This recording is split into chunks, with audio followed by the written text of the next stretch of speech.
कर देता हूँ।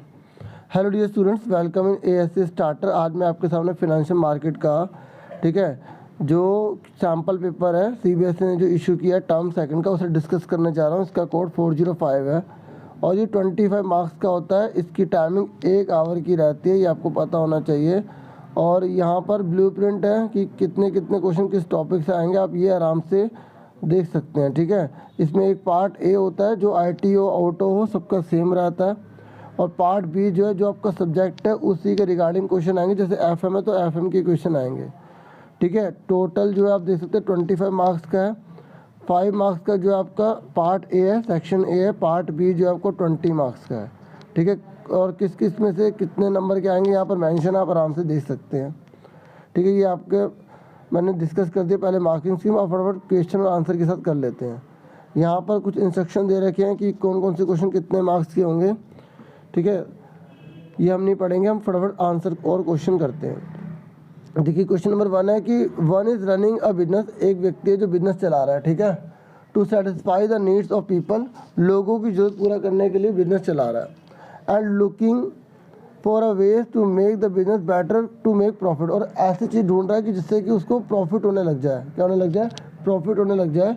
तो बताओ कि what is a type of self employment. अगर वो अपने को सेल्फ एम्प्लॉयमेंट इस प्रकार से कर रहा है कि जिससे उसको प्रॉफिट हो सके, ऐसे का क्या प्रकार होता है? तो उसको बोलते हैं एंटरप्रेन्योरशिप। ठीक है, क्या बोलते हैं? एंटरप्रेन्योरशिप बोलते हैं, मतलब उद्यमी होता है। क्या उद्यमी हिंदी में? ये कह रहा है 2 एडवांटेजेस बताइए एंटरप्रेन्योर्स के, मतलब जो उद्यमी है जिसने व्यापार स्टार्ट किया, जिसका मुख्य उद्देश्य लाभ कमाना है, तो उसके 2 फायदे क्या होंगे। एक तो यही अभी हमने पढ़ा कि ये देखो नीड ऑफ द पीपल, ये लोगों की ज़रूरत को पूरा करते हैं। ठीक है, प्रॉफिट तो कमाती है लेकिन जॉब भी तो देते हैं, रोजगार भी प्रदान करते हैं। फिर है सस्टेनेबल डेवलपमेंट किसे कहते हैं। देखिए सस्टेनेबल डेवलपमेंट एक ऐसा डेवलपमेंट होता है जो पर्यावरण को बिना नुकसान पहुँचाए किया जाता है। देखिए सस्टेनेबल डेवलपमेंट एक ऐसा डेवलपमेंट होता है जिसमें ना हम प्रेजेंट जनरेशन और फ्यूचर जनरेशन की नीड्स को फुलफिल करते हैं। मतलब हम जो एनवायरनमेंट है ना उसको हार्म नहीं पहुंचाते, मतलब उसको नुकसान नहीं पहुंचाते। तो sustainable development is the development that satisfies the needs of the present without compromising the capacity of the future generation. मतलब वर्तमान पीढ़ी के हितों की रक्षा हम करते हैं लेकिन भविष्य के हितों की रक्षा भी करते हैं। जो आने वाली पीढ़ी है उसके हितों की भी हम रक्षा करते हैं। ठीक है, पर्यावरण को बिना नुकसान पहुंचाए, ठीक है, रिसोर्स का यूज़ करना सस्टेनेबल डेवलपमेंट होता है। ठीक है, इसमें हम प्रेजेंट जनरेशन और फ्यूचर जनरेशन दोनों को ध्यान रखते हैं, मतलब कॉम्प्रोमाइज़ नहीं करते। मतलब आज की जनरेशन सब कुछ यूज़ कर ले और आने वाली पीढ़ी को कुछ ना मिले, ऐसा नहीं करते। फिर नेक्स्ट है what do you mean by sustainable development goals. ये कह रहे हैं कि जो सस्टेनेबल डेवलपमेंट है ना उसके गोल्स से क्या मतलब है। तो देखो इसका मतलब है कि our universal goal of action to end poverty. देखो अगर हम यूनिवर्सल की बात कर रहे हैं ना, गोल्स की बात कर रहे हैं, तो सस्टेनेबल डेवलपमेंट का मतलब यही है कि पूरे संसार के अंदर जो है ना गरीबी दूर हो, पौधों की रक्षा हो, और ensure that all people enjoy peace and prosperity. मतलब सभी के सभी लोग संसार के अंदर सबको शांति मिले और सब समृद्धता को हासिल करें। मतलब देखो अगर विश्व के अंदर लड़ाइयाँ होंगी तो क्या विश्व आगे बढ़ सकता? नहीं ना। तो यही बता रहा है कि गोल क्या होते हैं सस्टेनेबल डेवलपमेंट के, यही कि पूरे संसार के अंदर यूनिवर्सल में पॉवर्टी खत्म हो जाए, पौधों की रक्षा हो और सभी लोगों को शांति मिले, समृद्धि मिले। ठीक है, अब 5वां क्वेश्चन है यहाँ पर और ऊपर लिखा हुआ है कि आपको 2 में से एक करना है। How do the entrepreneurs help the society. ये कह रहे हैं जो एंटरप्रेन्योर्स होते हैं ना वो सोसाइटी की कैसे मदद करते हैं। आप खुद सोचिए, अभी हमने ऊपर ही पढ़ा था कैसे मदद करते हैं। ठीक है, जॉब्स क्रिएट करते हैं ना, ऐसी बहुत सारे और भी काम करते हैं वो। देखो entrepreneurs have a positive relationship with society. जो एंटरप्रेन्योर्स होते हैं ना, जो उद्यमी होते हैं, उनका सोसाइटी से पॉजिटिव रिलेशन होता है, धनात्मक संबंध होता है। वो क्या करते हैं, एनवायरनमेंट की को सेव करते हैं और कुछ पैसे जो है वो स्कूल के लिए भी देते हैं, हॉस्पिटल के लिए भी देते हैं, ये लोग जो होते हैं। और ये जो पीपल होते हैं ना, ठीक है, और ये काफ़ी अच्छा कर देते हैं आसपास के एरिया को भी, क्योंकि वहाँ पे सड़कें बनाएंगे, क्योंकि इनकी बड़े बड़े बिजनेस हैं, तो सड़कें बनाएंगे तो आसपास के लोगों को बेनिफिट मिल जाएगा, रोजगार भी देंगे। बहुत सारे पॉइंट लिख सकते हो और ना पॉइंट्स में लिखना, पैरा में मत लिखना। 2 नंबर का 2 पॉइंट लिखो। ठीक है, suggest sustainable cities and communities. ये कह रहा है कि आप बताइए कि कौन कौन सी सस्टेनेबल सिटीज़ या कम्युनिटीज़ होती हैं। जैसे save energy by switching off lights and fans when not in use. ये कह रहा है कि आप कुछ जैसे आपको पर्यावरण की रक्षा करनी है, ठीक है, तो आप कैसे कैसे कर सकते हैं। जैसे आप पंखे का यूज़ नहीं कर रहे तो उसे बंद कर दो, एलईडी के बल्ब यूज़ करो, ठीक है, एनर्जी जो है ना एफिशिएंट जो लाइट वाली है वो यूज़ करो, ताकि बिजली जो है ना, जो बिजली जो है वो क्या हो, कम फूके, ठीक है। पर्यावरण की रक्षा कर सकते हो आप भी बहुत बड़ी मात्रा में। उसके बाद नेक्स्ट है, अब देखो पार्ट बी आ चुका है। तो पार्ट बी में पहला क्वेश्चन है, नेशनल स्टॉक एक्सचेंज के डिपॉजिटरी का नाम बताएं। बताओ, बहुत सारी होती हैं, ठीक है, आपको नेशनल स्टॉक एक्सचेंज के डिपॉजिटरी का नाम बताना है। तो आप बता सकते हैं ये NSDL यानी कि नेशनल सिक्योरिटीज डिपॉजिटरी लिमिटेड, ठीक है। उसके बाद नेक्स्ट है ETF क्या है।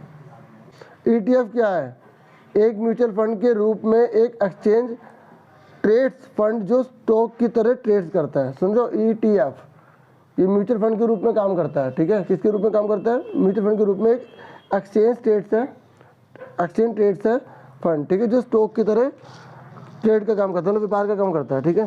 फिर नेक्स्ट है पे इन डे क्या है। पे इन डे, देखो पे इन डे वह दिन होता है जब विक्रेता मतलब जो सेलर जो बेचने वाला है द्वारा बेची गई प्रतिभूतियां मतलब सिक्योरिटीज को एक्सचेंज को डिलीवर किया जाता है। समझो, देखो प्रतिभूतियां पता किसे कहते हैं, पता है, जो शेयर्स होते हैं ना, शेयर्स वगैरह, ठीक है। जैसे हम किसी कंपनी में पैसा लगाते हैं ना, एक सर्टिफिकेट इशू करते हैं, उसमें आप कितने हिस्से के मालिक बन गए।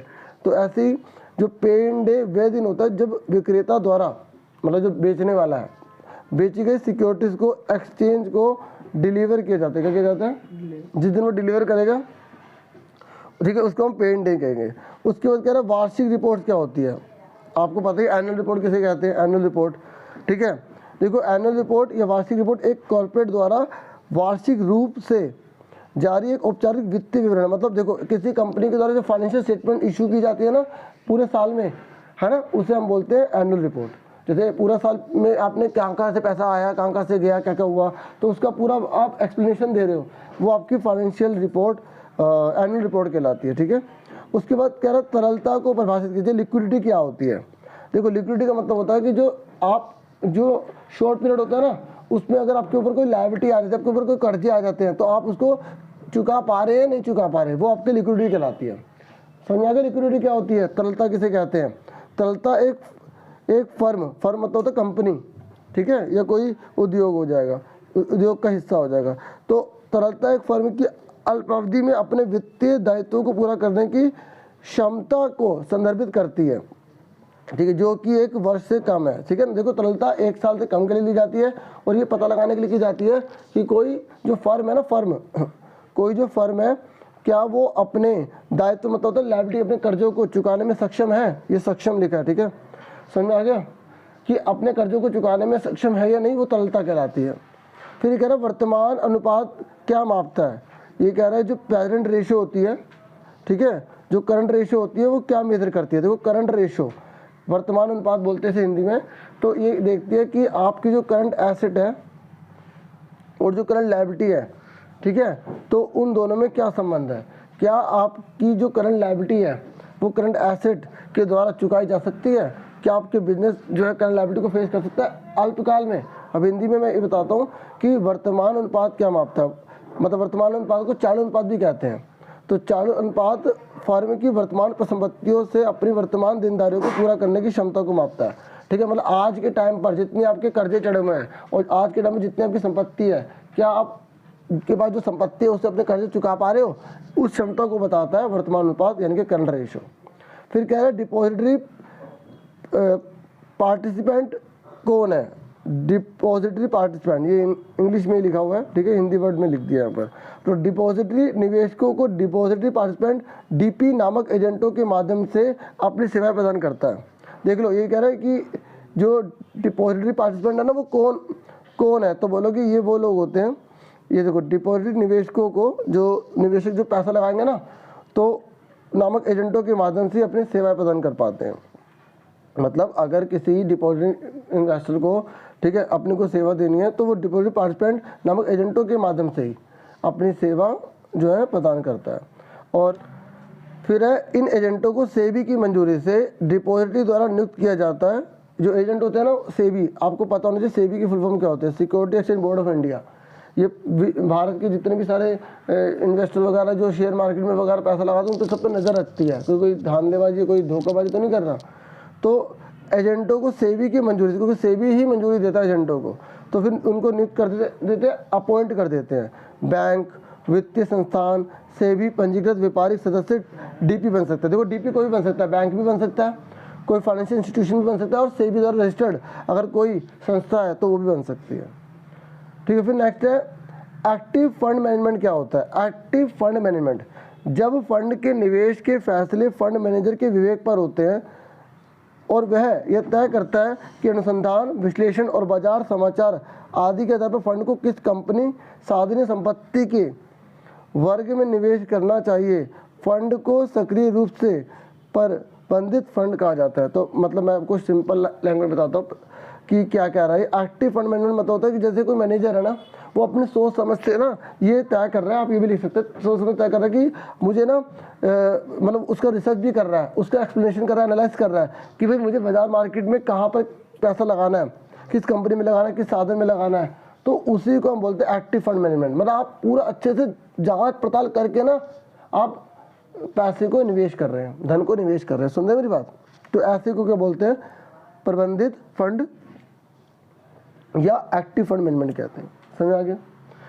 नेक्स्ट है 15वां क्वेश्चन, निवेशक सुरक्षा कोष क्या है? मतलब जो इन्वेस्टर प्रोटेक्शन फंड, ठीक है, इसकी फुल फॉर्म ये होती है IPF, ठीक है, इन्वेस्टर प्रोटेक्शन फंड, IPF बोलते हैं इसे। ये कह रहा है क्या होता है, तो आपको नाम से पता लग गया कि IPF क्या होता है कि NSE द्वारा, जो NSE पता ना, नेशनल स्टॉक एक्सचेंज है ना, NSE नेशनल स्टॉक एक्सचेंज द्वारा निवेशक संरक्षण कोष यानी कि IPF का रखरखाव अच्छे निवेशक दावों को करने के लिए किया जाता है। समझ आ गया? मतलब जो दावा प्रस्तुत कर रहे हैं ना, भी मुझे ये मिलना चाहिए, तो उसके लिए किया जाता है ये, ताकि उनको सुरक्षा मिल सके। अगर उनकी सेफ्टी होगी तभी तो वो सुरक्षा फील करेंगे, तभी तो इन्वेस्टमेंट करेंगे। अगर उनको सुरक्षा नहीं होगी तो फिर वो कैसे करेंगे? जो एक्सचेंज पर निष्पादित ट्रेडों के संबंध में ट्रेडिंग सदस्य जिसे डिफॉल्टर घोषित किया गया है द्वारा दायित्वों के गैर निपटान से उत्पन्न हो सकता है। और आगे देखो, IPF से निवेशक को दे दावे की अधिकतम राशि, जहां ट्रेडिंग सदस्य जिसके माध्यम से निवेशक ने डील किया है उसे डिफॉल्टर घोषित किया गया है, रुपये 25 लाख है। तो इसके बारे में एक्सप्लेनेशन एक बार बुक में आप देखना, ठीक है। अब नेक्स्ट देखो 16वां, कंपनियों के उदय के 2 स्रोत बताइए। मतलब कंपनियां जो बनती है ना, तो उसके 2 तरीके बताओ, कंपनी कैसे बन सकती है। देखो, शेयर होल्डर फंड जिसे नेटवर्थ भी कहा जाता है, कंपनी के मालिकों से आने वाला फंड है। दूसरा है ऋण। देखो मतलब अगर कंपनी को जो हमें उदय करवाना ना, तो एक तो शेयर से कर सकते हैं, दूसरा हम डिबेंचर से कर सकते हैं, ठीक है। मतलब शेयर होल्डर फंड से, और दूसरा बाहरी लोगों से उधार ली गई निधि है। मतलब कहने का यह है कि कंपनी से को अगर हमें बनाना ना, तो हम 2 तरीके से पैसा ले सकते हैं, एक शेयर होल्डर फंड से, दूसरा ऋण निधि से, ठीक है। फिर नेक्स्ट है लोन फंड के तहत सुरक्षित और असुरक्षित ऋण में क्या अंतर है? बताओ। सुरक्षित ऋण किसे कहते हैं, असुरक्षित ऋण किसे कहते हैं? आपको पता ही है। सुरक्षित वो होगा जिसमें संपत्ति गिरवी रखवाई जाएगी, असुरक्षित वो होगा जिसमें संपत्ति गिरवी नहीं रखवाई जाती, ठीक है। और असुरक्षित इसलिए कि भी अगर मान लो उसने पैसे नहीं दिए तो आप कुछ नहीं कर पाओगे, आप केस वगैरह करोगे। तो अगर आप सुरक्षित उसे कहेंगे भाई आपने जो है ना उसकी संपत्ति गिरवी रखवा ली, अगर कल को वो नहीं देगा तो आप उसकी संपत्ति बेच के अपने पैसे वसूल कर सकते हो, हाँ या ना। तो ये फर्क होता है। देखो लिखा, सुरक्षित ऋण जमानत के खिलाफ उधार है, यानी कुछ अचल संपत्ति को गिरवी रखने या कंपनी की कुछ चल संपत्ति को गिरवी रखने या गिरवी रखने के खिलाफ, ठीक है। और असुरक्षित ऋण एक विशेष सुरक्षा के बिना अनय अल्पकालिक उधार है, वे सावधि जमा, ठीक है, पर मोटरों से ऋण और अग्रिम अंतर कॉर्पोरेट उधार बैंकों से असुरक्षित ऋण। ये सब एग्जाम्पल दे रखे हैं कि किस किस से असुरक्षित लिया जाता है। देखिए उसके बाद हमारा 18 क्वेश्चन है ना, तो यहाँ पर आपसे बोला गया कि आपको EPS निकालना है, यानी कि अर्निंग पर शेयर निकालना है। तो इसका फॉर्मूला आपको पता होना चाहिए। Profit available for equity share holder, मतलब जो इक्विटी शेयर होल्डर्स हैं ना उनके लिए कितना प्रॉफिट पड़ा हुआ है, और इक्विटी शेयर कितने हैं। तो देखिए इक्विटी शेयर तो हमें पता ही है 70,000 दे रखे हैं। तो प्रॉफिट कितना अवेलेबल है, प्रॉफिट यहाँ पर तो इन्होंने 1,75,000 लिखा हुआ है, ठीक है। और यहाँ पर इन्होंने सही से एक्सप्लेन नहीं किया हुआ। देखो यहाँ पर रुपीज़ में आप देखोगे तो यहाँ लिखा है 17,500 यहाँ पर कैसे लिख दिया इन्होंने। तो आप इसकी क्वेश्चन जो है बुक से देखना, ठीक है, समझ में आ गया। अब उसके बाद आ जाए पार्ट सी पर। उसके बाद पार्ट सी में देखो यहाँ पर बोला गया कि म्यूचुअल फंड बाजार जोखिम के अधीन है। ये आप बहुत बार सुनते भी होंगे कि भाई इसमें जोखिम होता है। निवेश करने से पहले सभी दस्तावेजों को ध्यान से पढ़ें, सुना होगा आपने। आपको डेट मार्केट म्यूचुअल फंड निवेश जोखिम के बारे में पता होना चाहिए, है ना। तो जो भी आते हैं तो आपको, और प्रत्येक का संक्षेप में वर्णन करो, बताओ कौन कौन से जोखिम होते हैं उसके बारे में आपको बताना है। कौन कौन से जोखिम हो सकते हैं, देखो ऋण जोखिम हो सकता है, ठीक है, और जो बाजार में जो रेट चल रहा है उसको जोखिम हो सकता है। तो देखिए सुनो, मैं पढ़ देता हूँ। म्यूचुअल फंड सुनिश्चित रिटर्न नहीं देते, मतलब ये नहीं है कि पक्का कि अगर आपने पैसा लगाया तो आपको पैसा मिलेगा ही मिलेगा। जैसे आपने 1 लाख लगाया तो आपको पक्का पता है कि 1 साल बाद आपको 10,000 मिलेंगे। हो सकता है आपको 100 रुपये मिले, हो सकता है आपको 1 रुपये भी ना मिले, हो सकता है आपको 1 लाख पे 1 लाख ही मिल जाए, ठीक है। तो उनका रिटर्न उनके प्रदर्शन से जुड़ा है। वे शेयरों, डिबेंचर, बॉन्ड आदि में निवेश करते हैं। जो म्यूचुअल फंड होता है ना, पता है किसका ग्रुप होता है, शेयर, बॉन्ड, डिबेंचर का ग्रुप होता है। तो आप अगर म्यूचुअल फंड में लगाते हो तो वो कंपनी अलग अलग शेयर उसमें पैसा लगा देती है ताकि रिस्क जो है ना वो बढ़ जाए। और इन सभी निवेशकों में जोखिम का एक तो शामिल है, लेकिन इसमें जोखिम भी होता है। कुछ जोखिम जिसने म्यूचुअल फंड प्रभावित होते हैं नीचे दिए गए, जैसे बाजार जोखिम। यदि समग्र स्टॉक या बॉन्ड बाजार समग्र आर्थिक कारकों के कारण गिरते हैं तो फंड के पोर्टफोलियो में स्टॉक या बॉन्ड्स होल्डिंग का मूल्य गिर जाता है। मतलब अगर टोटल मिला के रेट गिर गया, जैसे मान लो एक कंपनी में आपने 10,000 लगाए म्यूचुअल फंड में, उसने उस 10,000 को शेयर में भी लगा दिया, अलग अलग चीज़ों में लगा दिया, टोटल मिला के अगर 10,000 से वैल्यू कम हो गई तो आपकी शेयर गिर गए, आपकी वैल्यू कम हो गई। अगर टोटल मिला के वैल्यू बढ़ गई तो आपको कोई फायदा हो गया। इससे फंड का प्रदर्शन प्रभावित होता है। ऐसे होता है गैर बाजार जोखिम। किसी व्यक्तिगत कंपनी के बारे में बुरी खबर उसके शेयर की कीमत को नीचे खींच सकते हैं। अगर उस कंपनी की बहुत बुरी खबर फैल गई ना, ये कंपनी ऐसी ऐसी, तो उसके शेयर गिर जाते हैं, ठीक है।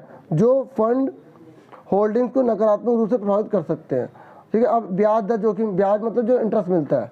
बॉन्ड की कीमतें और ब्याज दरें विपरीत दिशाओं में चलती हैं। जब ब्याज दरें बढ़ती हैं तो बॉन्ड की कीमतें गिरती हैं, याद रखना।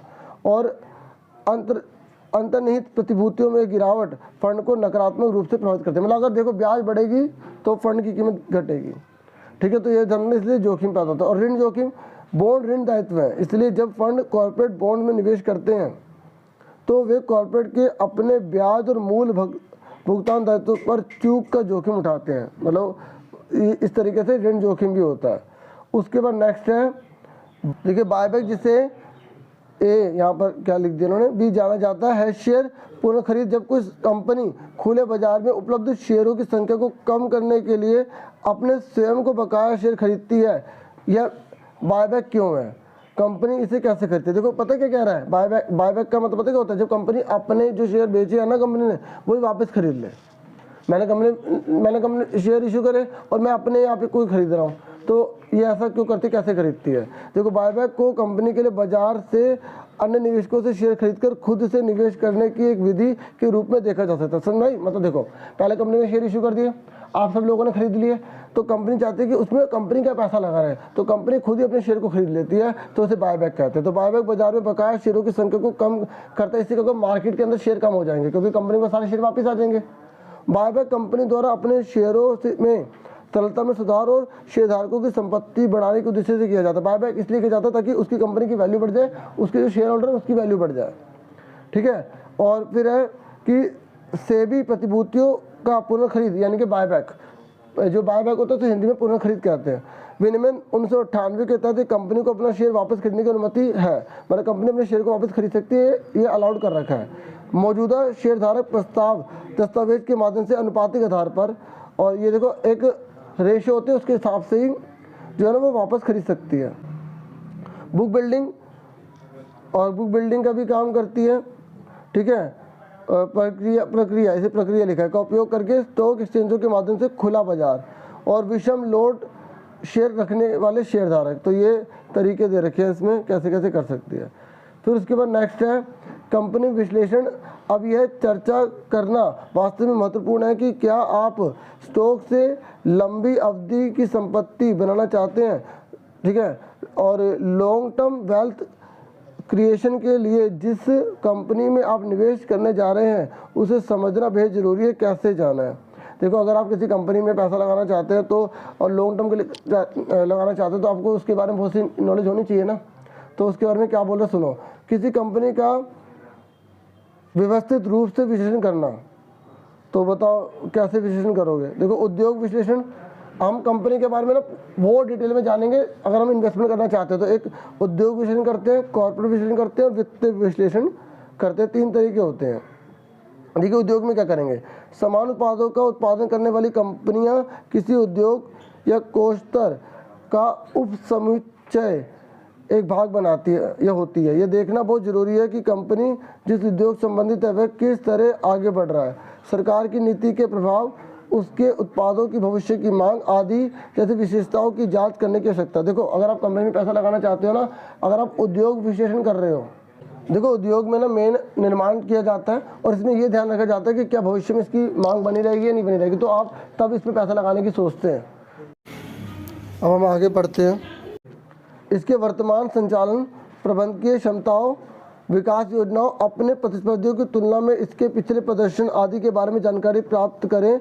इसे कॉर्पोरेट विश्लेषण के रूप में जाना जाता है। देखो अगर आप कॉर्पोरेट के बारे में जानना चाहते हो तो आप ये देखोगे पिछले कुछ सालों से कंपनी कैसे चल रही है, इसके जो कॉम्पिटिटर्स हैं, जो प्रतिस्पर्धी हैं, वो कैसा प्रदर्शन कर रहे हैं, ठीक है, और इसकी मैनेजमेंट की क्षमता कितनी है। तो कॉर्पोरेट के अंदर ये सब देखा जाता है। तो पहला कौन सा था, उद्योग। उद्योग में क्या देखा जाता था, ठीक है, कि कंपनी जो किस उद्योग से संबंधित है, मतलब कौन सा काम कर रही है, सरकार की नीतियों का क्या प्रभाव पड़ेगा, क्या उत्पादों की भविष्य में उसकी मांग होगी, इसकी जांच की जाती है। कॉर्पोरेट में किसकी जांच की जाती है, विकास योजनाओं की जांच की जाती है, उसकी क्षमता की, उसके जो कॉम्पिटिटर्स हैं उसके मुकाबले वो कंपनी कैसे चल रही है, पिछले कुछ सालों में उसका प्रदर्शन कैसा, ये देखा जाता है। और तीसरा वित्तीय विश्लेषण में यदि किसी उद्योग के साथ साथ कंपनी का प्रदर्शन अच्छा लगता है तो जांच ले कि क्या मौजूदा कीमत पर शेयर एक अच्छी खरीद है। मतलब अगर हम वित्तीय की बात ये देखते हैं तो हम देखते हैं कि क्या आज के टाइम में उसकी जो शेयर की मार्केट है वो अच्छी है और उसका प्रदर्शन कैसा है आज के टाइम में, और भविष्य में उसकी कीमत कहाँ पहुँचने के चांस है। तो इस बात का जो विश्लेषण किया जाता है वो वित्तीय विश्लेषण में आता है। तो इस तरीके से ये मैंने पेपर समझाने की कोशिश की है। जो थोड़ा बहुत मैंने समझाया मुझे उम्मीद है कि काफ़ी हेल्पफुल होगा। और वीडियो को लाइक, चैनल को सब्सक्राइब कर सकते हैं। Thank you for watching and listening carefully. Take care students.